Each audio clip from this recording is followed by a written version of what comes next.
Bonjour Pierre-Yves Bournazel. Bonjour. La candidature de Sylvie Goulard à la Commission de Bruxelles a été rejetée hier par le Parlement européen. C'est une humiliation pour Emmanuel Macron qui l'avait choisi. En tout cas, je regrette cette situation parce que ça affaiblit évidemment la France et puis les institutions européennes dans une situation de blocage. Mais je pense que le dialogue qui va s'installer aujourd'hui entre le président et les différents interlocuteurs va permettre de sortir par le haut et de déboucher sur une solution. Voilà ce que je souhaite. Est-ce que le président a péché par excès de confiance, par arrogance? On reproche souvent ça aux Français. Il faut prendre un peu de recul sur l'événement. Que s'est-il passé? Il y a eu un accord entre les différentes forces politiques au Parlement européen. Et puis la politique a repris le dessus dans les discussions dans cette commission qui devait décider. C'est une situation qui n'est pas agréable. Je pense que ça affaiblit un peu les institutions et j'espère que dans les heures qui viennent, C'était un risque quand même de choisir Sylvie Goulard. On savait les points sur lesquels elle risquait d'être chahutée, critiquée. Oui, tout à fait, mais il y a eu des discussions en amont. Maintenant, il y a un vote, il y a une réalité. Il faut absolument sortir par le haut pour retrouver le sens de l'intérêt général et que la France, qui porte un vrai leadership, puisse être entendue et reconnue comme telle en Europe. Vous-même, vous êtes député à l'Assemblée nationale à Paris. Est-ce que la France n'a pas découvert hier ce qu'était qu'un Parlement qui exerce vraiment tous ses pouvoirs ? Oui, je crois que c'est vrai qu'un Parlement doit exercer son pouvoir et on peut y voir des signes positifs. Mais en même temps, on comprend bien que derrière tout ça, il y a une coalition de mécontents au PPE, d'autres personnes à gauche qui ne voulaient pas évidemment favoriser le président français qui incarne un leadership. Et puis il y a certainement quelques règlements de compte entre certains pays qui n'ont pas aimé la position de la France sur tel ou tel sujet. Donc, mais vous n'êtes pas un petit peu jaloux de l'indépendance de vos collègues eurodéputés par rapport au gouvernement, au chef d'État ? Alors moi j'ai une liberté de ton et une indépendance d'esprit, c'est pour ça que je suis constructif. Je soutiens le gouvernement quand il fait de bonnes réformes sur le travail, sur l'économie, sur l'école, mais j'ai une liberté de ton qui me permet de m'opposer par exemple à la hausse de la CSG. Donc je me sens tout à fait libre et je ne suis pas jaloux des prérogatives des parlementaires européens. À Paris, après la place du Châtelet en début de semaine, quelques dizaines d'activistes écolos du mouvement Extinction Rébellion ont bloqué hier de grands axes de circulation, notamment la rue de Rivoli.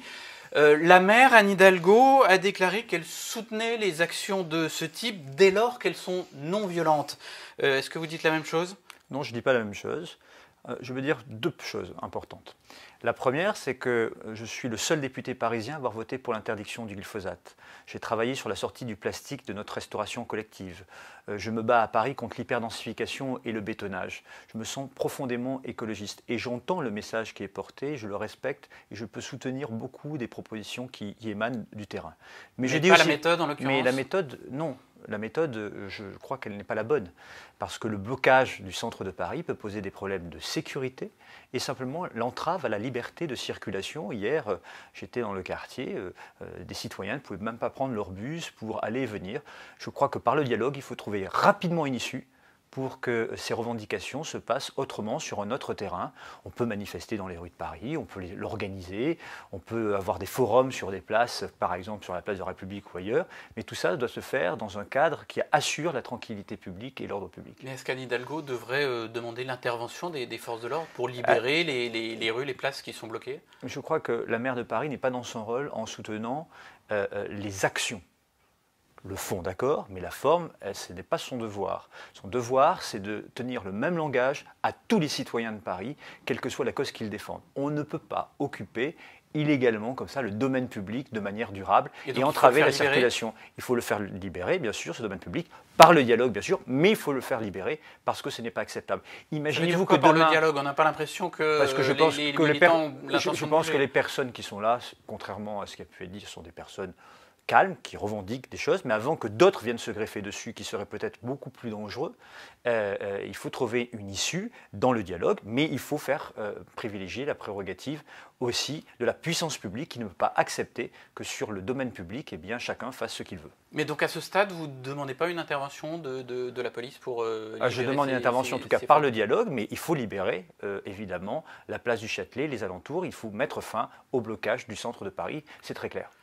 L'écologie, c'est un peu le plus petit dénominateur commun entre tous les candidats déclarés à la mairie de Paris jusqu'ici. En gros, tout le monde promet du bio dans les cantines scolaires. Oui, mais ça, c'est un peu court, non ? C'est un peu dans les paroles. Moi, j'aime bien les actes. Je suis le seul député parisien, je le disais à l'instant, à avoir voté l'interdiction du glyphosate. Je dis bien le seul. À un moment, il faut poser des actes si on veut transformer notre modèle de production et de consommation. Et une métropole, une ville comme Paris peut agir. Madame Hidalgo se dit écologiste. On est écologiste, par exemple, quand on veut bétonner Bercy-Charenton et faire du logement à l'intersection de l'autoroute A4 et du périphérique. Je ne le crois pas. On est écologiste quand on a voulu bétonner le stade Championnet et le stade Ménilmontant, c'est-à-dire bétonner des lieux de respiration dédiés aux familles. Je ne le crois pas. Je pense que ce sont des actes. C'est une vision nouvelle de la ville qu'il faut. Qu'est-ce que vous proposez, vous, comme alternative, par exemple, au projet que vous venez d'évoquer? Mais je crois que Paris, en superficie, est une petite ville de 105 km², 87 si on enlève les deux bois, le bois de Boulogne et le bois de Vincennes. Il faut donc arrêter d'hyperdensifier Paris et de bétonner. Il vaut mieux reconvertir un certain nombre de bureaux usagers en logements, préempter sur l'insalubrité, par exemple, et essayer de penser plutôt la politique de logement à l'échelle du Grand Paris. Et notamment près des nouvelles gares qui vont émerger du Grand Paris Express, on peut construire des écoquartiers, on peut faire du logement équilibré, social intermédiaire et accession à la propriété. Et il faut que cette compétence ne soit pas une compétence communale Paris intramuros, mais une compétence bien à l'échelle de la métropole pour avancer plus vite. Donc ça veut dire qu'il faut lâcher, entre guillemets, cette compétence? Il faut la partager, il faut simplifier les choses. Moi, j'ai la culture du résultat. Pour moi, une idée est bonne ou elle ne l'est pas. Si elle est bonne, elle doit produire de l'efficacité au service de l'attractivité d'une métropole, au service de la qualité de vie des citoyens. La polémique du moment, puisqu'on parle d'urbanisme, c'est le grand projet de rénovation de la gare du Nord, qui prévoit notamment beaucoup de commerces. Anne Hidalgo, tardivement, a dit qu'elle ne voulait plus entendre parler de ce projet, qui devrait en principe être validé aujourd'hui même. Et vous ? Écoutez, d'abord, je voudrais quand même dire qu'il y a un problème de constance et de cohérence dans l'action publique de Madame Hidalgo. Elle était pour ce projet au mois de juillet, elle est contre maintenant pour des raisons évidemment électoralistes et d'alliance avec le Parti communiste notamment et probablement avec les Verts. Ça ne peut pas durer. Elle était contre la police municipale, elle est devenue pour. Elle était contre le travail le dimanche, elle est pour. Maintenant, elle était pour le projet de la gare du Nord, maintenant elle est contre. Vous savez, pour des investisseurs, il faut de la cohérence et de la constance. Ça ne veut pas dire que le projet ne doit pas être revu. Moi-même, j'ai porté il y a plusieurs mois des idées pour rénover le projet, pour l'ouvrir davantage sur le nord, vers le 18e, développer davantage les équipements. Et Madame Hidalgo, plutôt que faire la leçon, ferait bien de regarder la politique qu'elle a menée dans le quartier. Elle est responsable de la propreté des rues. Est-ce que la gare du Nord est un quartier propre? Malheureusement non. Elle a une responsabilité sur toute la tranquillité publique du quotidien. Est-ce que c'est un quartier qui est tranquille? Malheureusement, il y a des problèmes. Elle pourrait gérer la diversité commerciale dans le quartier. Il y a beaucoup à faire. Elle pourrait gérer les équipements culturels et sportifs de proximité. Il y a beaucoup à faire. Alors je crois qu'on a besoin, dans la prochaine mandature, de moins de paroles et d'actes beaucoup plus forts pour gérer Paris dans l'intérêt général de manière moins partisane et dogmatique, mais plus ouverte, plus pragmatique au service de tous les citoyens de la ville. Parmi les candidats déclarés, j'ai regardé, vous êtes celui qui est investi dans la vie municipale depuis le plus longtemps, mais vous tournez autour de 5% dans les sondages. Ça veut dire quoi? Ça veut dire qu'il vaut mieux être une figure politique nationale plutôt qu'un élu de quartier, de terrain pour s'imposer à Paris? Je regarde les sondages comme tout le monde, mais ça ne m'impressionne pas. D'abord, si ça avait impressionné Emmanuel Macron au départ, il n'aurait pas été élu président, et encore moins Bertrand Delanoë, qui face à Jack Lang puis Philippe Séguin était encore plus loin que moi au départ. Ce que je crois, c'est que moi je porte un projet, une vision de la ville. J'ai beaucoup travaillé, je suis effectivement élu de Paris depuis 11 ans et du 18e, je suis toujours resté fidèle à Paris et au 18e. J'ai une vraie connaissance de la vie quotidienne des Parisiens et j'ai acquis une compétence sur les dossiers. Et je pense qu'un maire, c'est un rassembleur. Alors évidemment, d'autres ont plus de notoriété que moi, mais la notoriété, elle se récupère pendant la campagne. Parce qu'une campagne, c'est fait pour découvrir les candidats, leur parcours, leurs projets, leur vision. Mais la légitimité que j'ai acquise, je pense que celle-ci, il est difficile de la récupérer en 6 mois de présence à Paris.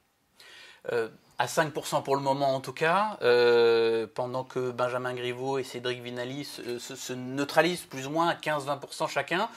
Il y a un petit bruit qui s'installe qui dit que vous pouvez être le faiseur de roi parmi les candidats qui se revendiquent d'Emmanuel Macron. C'est un rôle qui vous convient ou pas du tout? Ça, c'est peut-être ce que certains souhaiteraient. Moi, j'aime beaucoup Benjamin Griveaux, j'aime beaucoup Cédric Villani. Mais je suis élu de Paris depuis 11 ans, je le disais à l'instant. J'ai bien l'intention de défendre mon projet de manière positive. J'ai bien l'intention de parler dans cette campagne de ce que je veux pour les Parisiens. Je voudrais remettre le sens de l'intérêt général, l'intérêt collectif, les Parisiens au cœur de cette campagne. C'est pour ça que je souhaite des débats, plutôt qu'on parle toujours des personnes. Moi, vous aviez demandé des débats d'ailleurs avec oui, ces opposants-là, mais qui ne sont pas totalement incompatibles Benjamin avec vous. Griveaux, Vous avez quoi comme réponse? Benjamin Griveaux y a répondu favorablement. J'espère que les autres candidats vont pouvoir y répondre favorablement. Pour le moment, vous n'avez pas de nouvelles. La démocratie, c'est le débat. Mais un débat, moi, ce que je souhaite, un débat de fond.